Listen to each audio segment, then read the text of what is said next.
What's going on, everybody? The No Huddle Show. I'm Eliot Parks. A new episode here with Zach Rosenblatt. Today we talk about a lot of stuff. Obviously, the NFL draft is coming up, which means it's finally time to see what the Eagles are going to select. No more reports, no more mock drafts, except for the one we do on this podcast. We're going to go through all 7 rounds here, say who we think they're going to take, what positions they're going to target, potential trades, to talk about that type of stuff. We ended up having pretty different mock drafts. I think they're going to go more defense. Zach had a few offensive guys, so it's going to be we'll go back and forth with those picks. And then also we talk about the Nick Foles contract. What does it mean? Why did the Eagles do it? And what does it mean about him staying on the team? Is he going to be here this time next week? Did he force the Eagles' hand? We'll talk about that. But before we get into the podcast, I just wanted to remind you guys, if you are listening on YouTube, we really appreciate it. Toss us that thumbs up. But go and subscribe on your podcast app so you can get these episodes as soon as they come out. We're on basically all the podcast apps out there. We're on Apple Podcasts, Stitcher, SoundCloud, iHeartRadio, Google Play, and Spreaker. So you can go, subscribe, and when you do, leave us a comment. I was a little disappointed, and you guys didn't get any comments last week, which meant no questions. But go in and do it. Ask a question. Leave us a 5-star rating, and we will answer that question on next week's podcast. So go subscribe. If you're on YouTube, toss us that thumbs up. And when you do, leave us a comment. All right, let's get into the draft talk, the No Huddle Show, new episode. Here we go.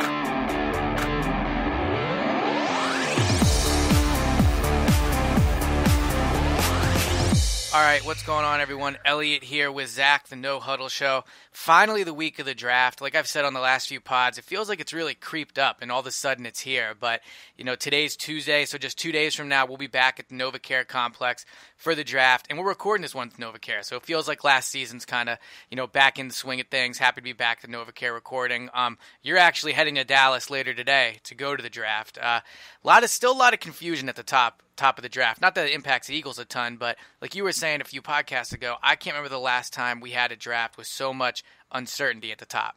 Yeah, I think I saw a rumor today, kind of felt like it came out of nowhere, that the Browns are all of a sudden maybe it's not all of a sudden, but the rumor came out that they're considering Baker Mayfield at number 1, which, we've heard Josh Allen, we've heard Saquon Barkley, we've even heard Bradley Chubb, we've heard Sam Darnold. I've never heard Baker Mayfield, and I don't know if I believe that or if that's just kind of draft maneuvering and people making stuff up to build value in another pick or something, but if that happens, that kind of throws everything into a more intense loop, I feel like. Yeah. Because, there's a theory that the Giants are going to take Saquon Barkley unless maybe Sam Darnold's there.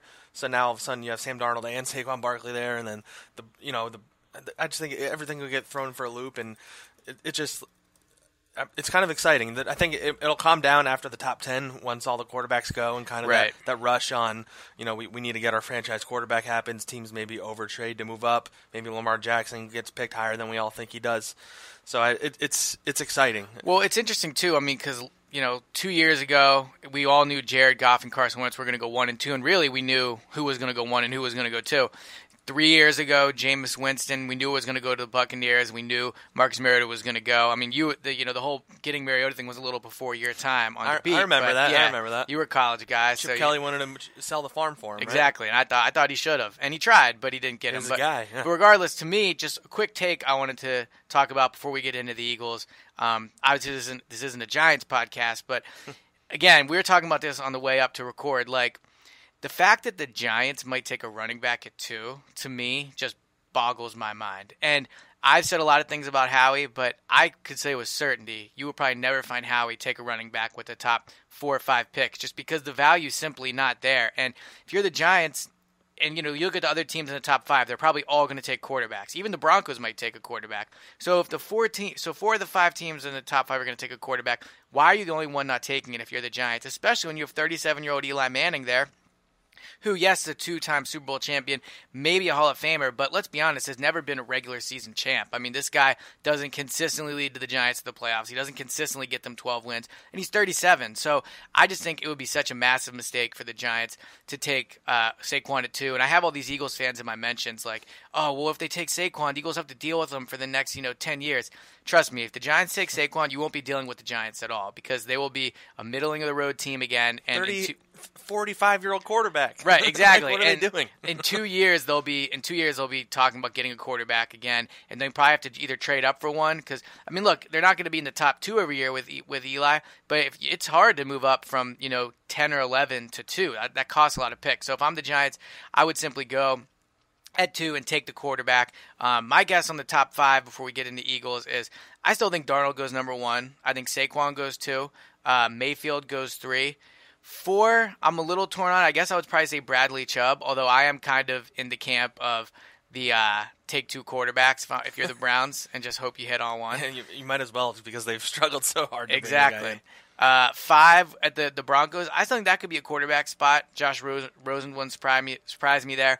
And I think Josh Allen goes to the Bills at 6. So I think you're going to see a lot of quarterbacks early on, and the Giants will be the one team to screw it up and mess it up. I wish Matt was here to he's a big Saquon guy, but I think he's a Penn State guy. But yeah, no, I don't I think that would be a huge mistake by the Giants. But getting back into the Eagles, kind of the big news this week, and I know you wrote an article about it, so you have the ins and outs of it, but Nick Foles signs a new contract with the Eagles. A deal that I've gone back and forth on what to make of it. I mean, what was your initial reaction when you saw it? So I got a little pushback on this on Twitter, but my initial reaction was I think this puts an end to the idea that he's going to get traded this year. That's what I thought at first too. I understand like the way the contract's worded. It's if he's a starter. But I think he had more value almost before because before he was he was going to make $7 million this year, and now if he starts a certain number of games, that number jumps way up to 14. Right. And there's a team option. I don't know. There's a team option for $20 million next year. I don't think he was going to get traded anyway, just because of the way the offseason went. But anyway, I think it was just the Eagles rewarding a player who did a lot of things for them last year, and it also was kind of. If it happens again where he has to play and start every game, he's going to get a significant amount of money for doing so. So I'm on the fence. At first, I was kind of where I saw when I first saw the deal. My first tweet on it was, "All right, well that kills the trade rumors," and I still think that probably is the case because the Eagles. 2 years ago when they signed Sam Bradford, they gave him, I think a signing bonus of $14 million or something like that, maybe $14 million guaranteed, or I think it was $22 million guaranteed with a pretty hefty signing bonus, and they ended up trading him. So they ended up essentially buying a first-round pick. Now the difference is they got a first and a fourth for Sam Bradford. So do I think that this contract kills the chance of Foles being traded? Not 100%, because I still think that when it comes down to it, if the Eagles get a really strong offer for Foles and it's to a place where Foles would want to go, I think it is a deal they would make. And then so you pay really just an additional $2 million, so you're essentially buying a draft pick if that were to happen. Now, as far as the team option, to me, the chance of that ever being executed, it'll never happen because that's only like worst case scenario. If Carson Wentz has an injury that right. his career, like that's the only scenario. And even then, I mean, right now, and things will change, but right now the Eagles are right around $1 million in cap space for 2019. So they're extremely tight cap wise. Obviously, that will change. Michael Kendrick's probably off the books. Jason Peters, guys like that. So they'll open up 15 or so million in cap space. I can't imagine a world where Nick Foles has a $20 million cap hit in 2019, even if Carson Wentz suffers another really bad knee injury in Week 1, and then Foles plays really well again. The Eagles go to the Super Bowl, maybe win it again, or Foles is not the issue. They'll just redo Foles' deal, and if that does happen, and they don't want to, Foles will just pay $2 million. Get out of the team option on the open market, and go on the open market. So to me, all this really does is it's a new contract that gives Foles more incentives if he were to play. But the question I'll ask you is, why did they do this? If you're the Eagles, why? Like, why all of a sudden now? I mean, they redid Brandon Brooks' contract so they could make it happen. Why? I questioned it too. It was the timing of it was kind of weird. I don't think they had to do it. Mm-hmm. The impression based on the reaction from Brandon Brooks is that they're rewarding him, right? And I get it, but I don't know. Yeah, it is strange because it kind of like makes it sound like they want him to come back next year, but not really, right? Based on the way that the wording of the option year is, but it's interesting. Well, to me, here's my opinion of it from afar, and I haven't talked to anybody, so this is just speculation on my part, but. If you're the Eagles, why are you just going to give Foles $2 million? I mean, I understand this whole you want to reward him type thing, but let's be honest. This is a cutthroat business, which is the NFL, and Eagles are not – NFL teams don't just reward players out of the blue. I mean, at least not the good ones, and the Eagles are a good team. They're a good franchise. Howie is good at managing the cap to a certain degree, and he's not one to just – you're not just going to give out money if you're Howie. So the question is, why did they do it? And I'm wondering if maybe their hand wasn't forced. If maybe, because part of when you saw the initial report by Mike Garafolo of NFL Network, he said, as part of the deal, Foles agrees to be a happy camper and be a backup and, embrace that role. And I think he probably would have all along. But at the same time, I think Foles' camp, which his agent and him essentially, didn't want to go into the year with the same deal because had they not redone the deal, and Foles goes in week 2, he doesn't have all those incentives he would before. So the question is, why did this happen? I'm just wondering if Foles forced the hand essentially. It would surprise me a little bit if he did, but at the same time, again, like if you're the Eagles, you're already cap strapped. You're cap strapped for 2019. Why do the deal? Yeah, and now if you think about it, it seems kind of curious that he had that interview a few days ago where he said, I want to be a star, or last week, whenever it was, where he said on a Texas radio or news station, I want to be a starter in this league. And then a few days later, they gave him a big bonus. So I think what you're saying is maybe, I don't know if likely is the right word, but I think it's very possible that his agent called up the Eagles and was like, there's a chance that he has to start again this year, and we'd like some money to make it look like he's a starting quarterback. Yeah, and if I'm the Eagles, I'm saying, yeah, that's great. You signed a contract. Yeah. What are you going to do? And so I'm just wondering, I don't think Foles was the type that would have made it ugly. I don't think he would have demanded it necessarily, but they probably strongly implied right. I mean, would very much like you to give him some incentive. Yeah, so I just thought that was a little interesting that they decided to do that.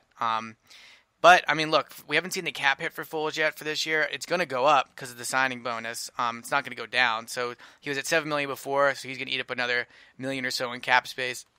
I think they're around $6 million in cap space right now. Pretty good position to be in going in the draft. Yeah, and the draft picks will take up around $1 million by the time you factor out the guys they'll be cutting to keep those picks. So they're in pretty good cap space when you think about $5 million. It's right around where they were last year, I think, at this time. That gives them money to sign some veteran guys. Yeah, I was going to say, I mean, last year at this time they hadn't signed LeGarrette Blount, Corey Graham, or traded for Ronald Darby. Mm-hmm. So, I mean, you think Howie is going to wait to see how the market plays out, see who gets cut after June 1st, see what guys are kind of hanging around. There's some running backs. If they don't get a running back they like in the draft, right. I mean, it wouldn't surprise me if they signed a veteran guy for another year.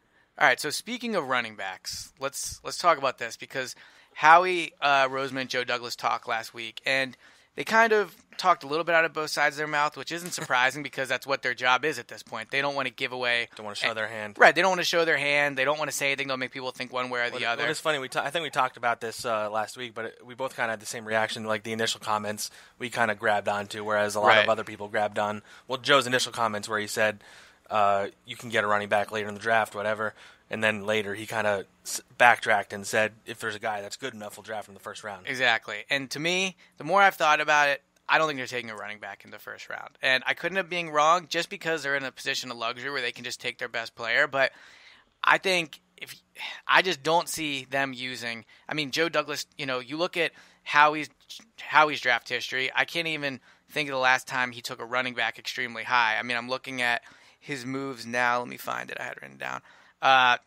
2010, no running backs at all. 2011. Well, like Deion Lewis, maybe? Would that be the... Well, 2011 was Deion Lewis. That's in the 5th round. 2012, Bryce Brown in the 7th. 2013, no running back. 2014, no running back. 2016, Wendell Smallwood in the 5th. And then 2017, Donald Pumphrey in the 4th. And then also...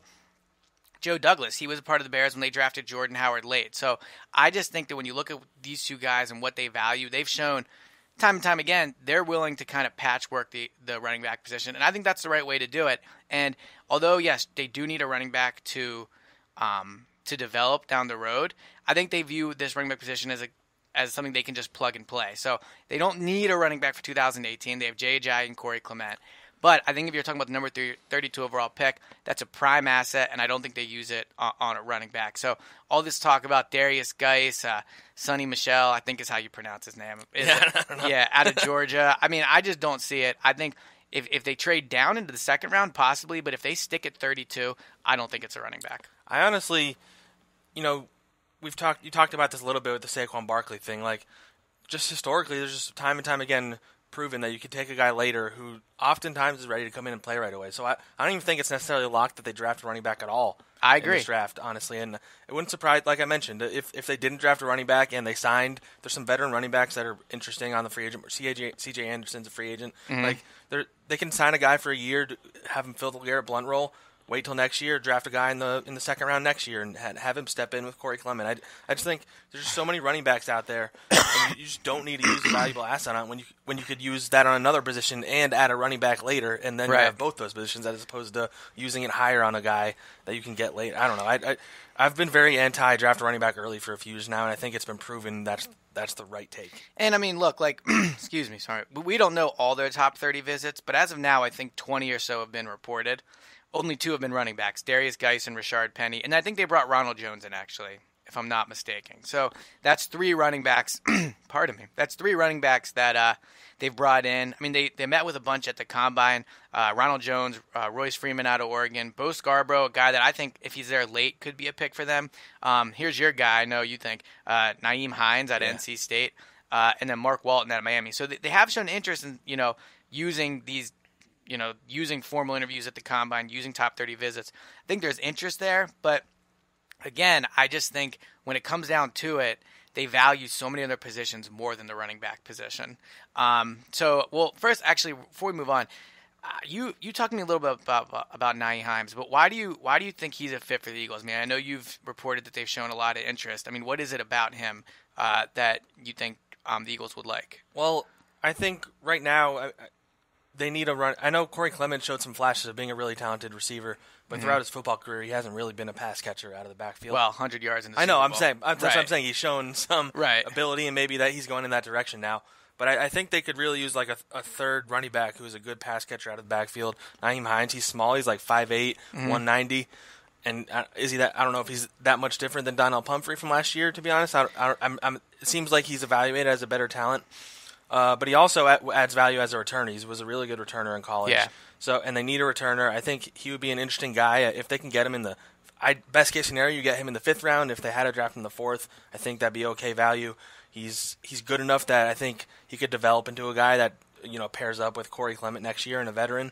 So I just think he makes a lot of sense for what they need, and that you don't have to use as much draft capital on him, which is why I think they're so interested in him. Yeah, and the other thing about taking a running back at 32 is if you take a guy at 32 and then you don't end up picking the 2nd or 3rd round, that's a guy that you're really going to have to feature in this offense next year. I mean, we all saw last year on the way to the Super Bowl, they didn't feature one guy. I mean, LeGarrette Blount, Corey Clement, Jay Ajayi, they were all sharing I think touches. they were even in the Super Bowl. They all were pretty much around the same snaps. Right, exactly. So if you look at that, I mean, why are you going to use an asset like that? And I think that although with running back, I don't think they feel like they need to develop a guy, and that's kind of an opinion I've gotten pretty firm on over the last week. I used to think they should take one to develop, but now I'm pretty confident that they don't really need to. But there are positions they do need to develop at. Defensive line, offensive line. Safety, absolutely, safety.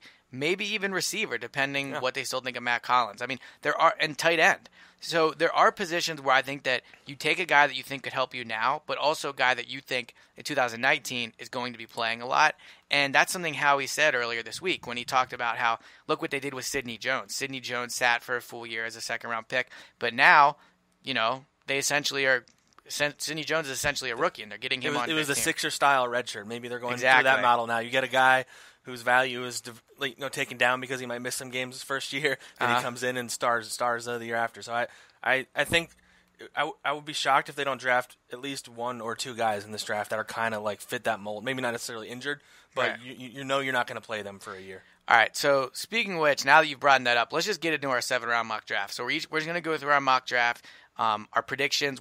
Do you have trades in yours? I don't have trades. Okay. I have a pretty ridiculous trade people got mad about, but I'll explain it. All right, and I'm probably rip you for it. But all right, so I don't have trades in mine. I think there's a chance they do trade, but I'm going to do mine as if they don't trade. So speaking of what you just said, taking a guy that you think that they think could sit for a while and be really good in 2019, or a guy that presents good value, a guy that I've pretty much talked myself into as making a ton of sense for them as their 1st-round pick, Frank Ragnow, offensive guard / center out of Arkansas.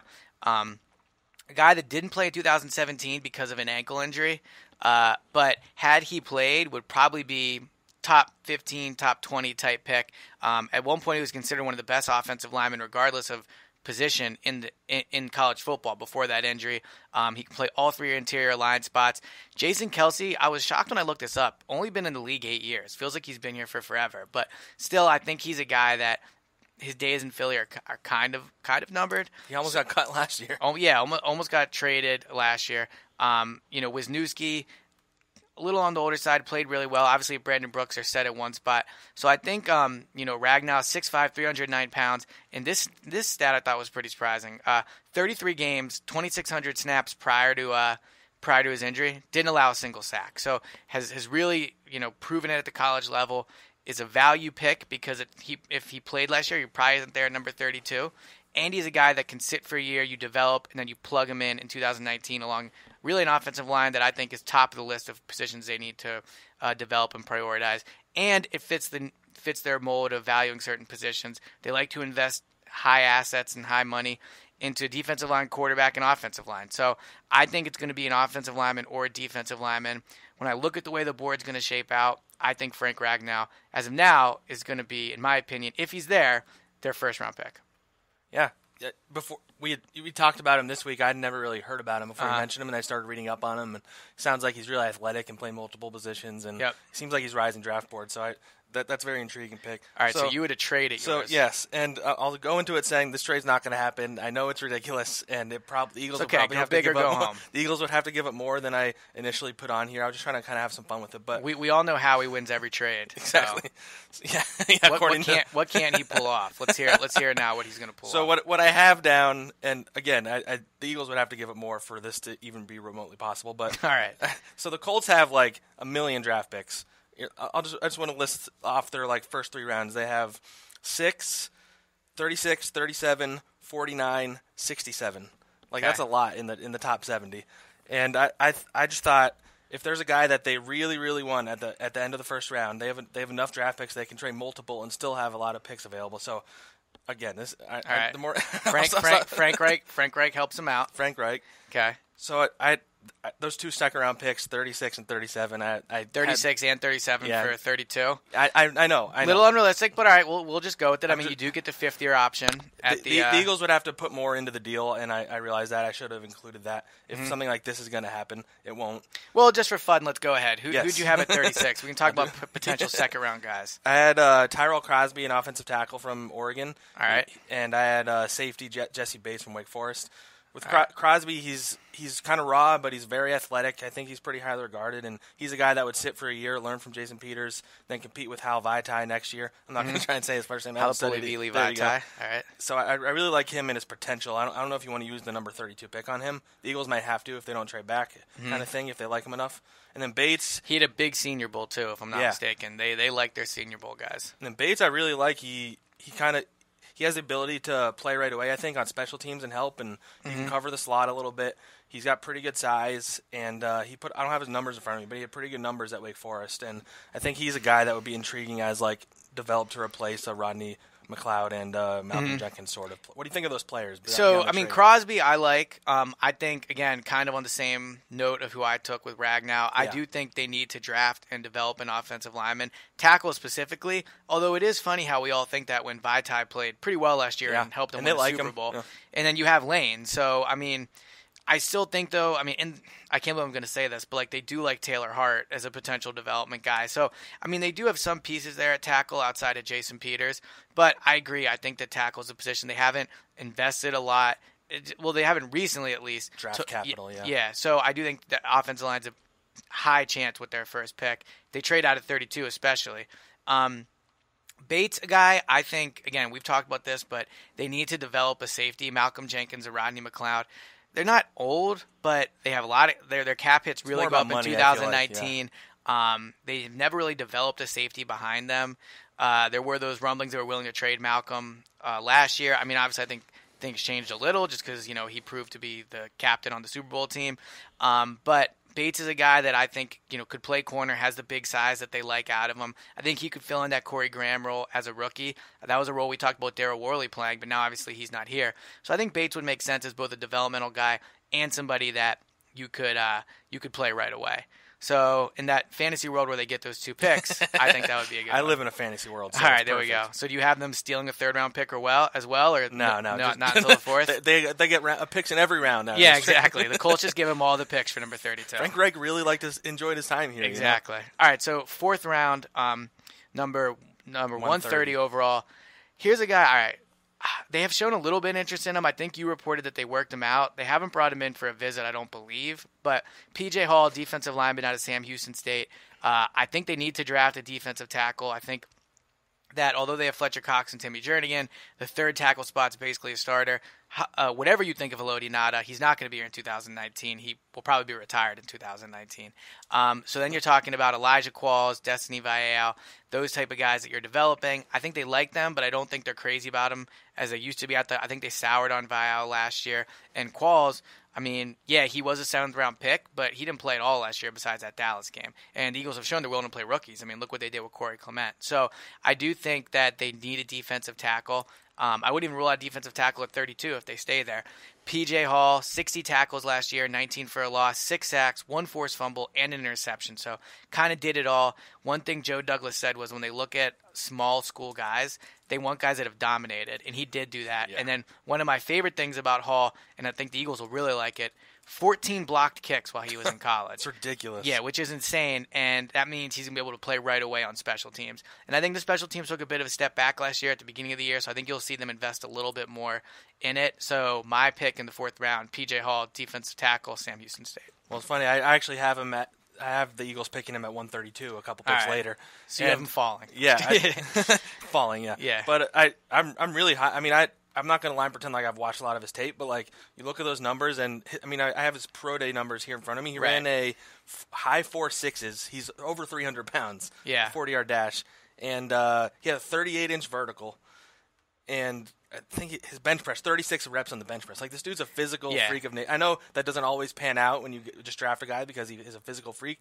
But just reading the scouting reports and what people think about him, like, he can also – you know, his first year he could be a pass rushing specialist and come in at defensive end as needed. He might need to get in better shape, but I really like the fit there, and they've shown a lot of interest in him from what I've heard. And with the number 130 pick, I have Nyheim Hines, who I kind of already touched on before and why he fits. Yeah, let me say one more thing on Hall before I move on to my 4th round. Another one of my 4th round picks.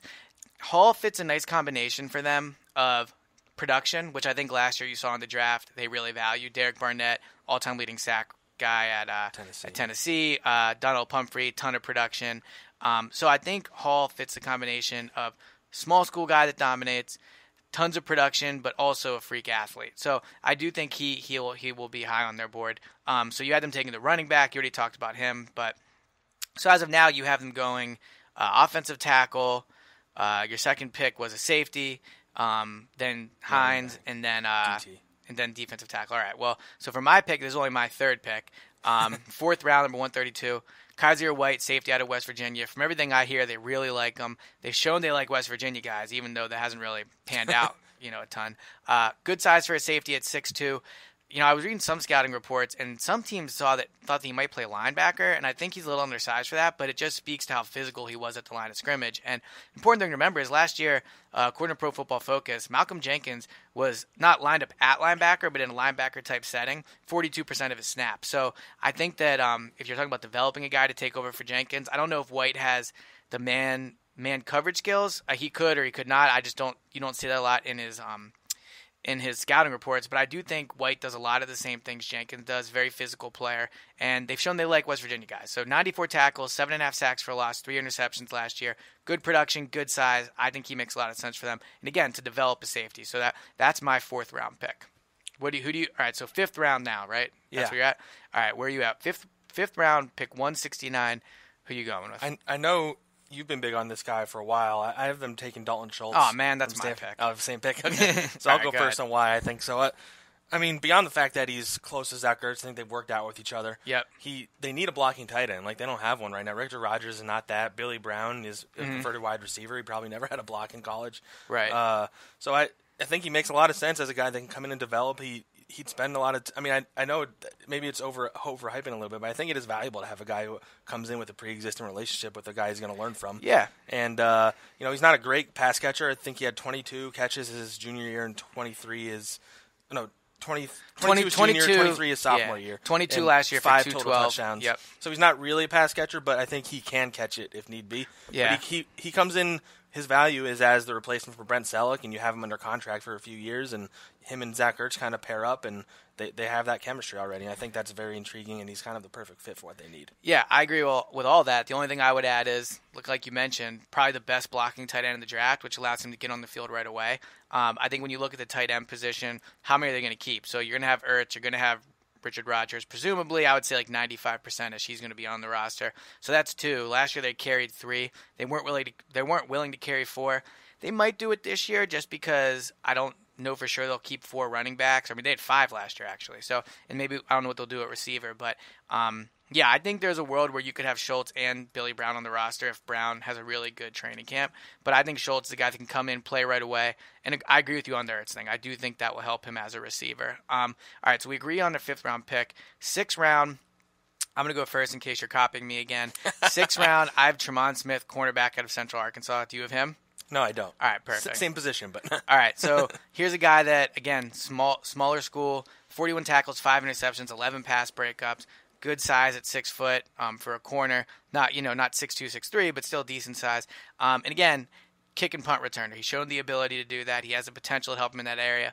And, I know it's not one of the 22 starting positions, but it's a big deal. I mean, a kick and punt returner, you touch the ball 4 or 5 times a game, if not more. So I think it's a big deal. The Kenyon Barner's not going to be back. I thought last year he kind of dipped as the season went on. Who knows what they're going to do with Sproles? I still believe he'll be back, but I'm not sure he's a guy you want back returning kicks and punts at this point in his career anyway.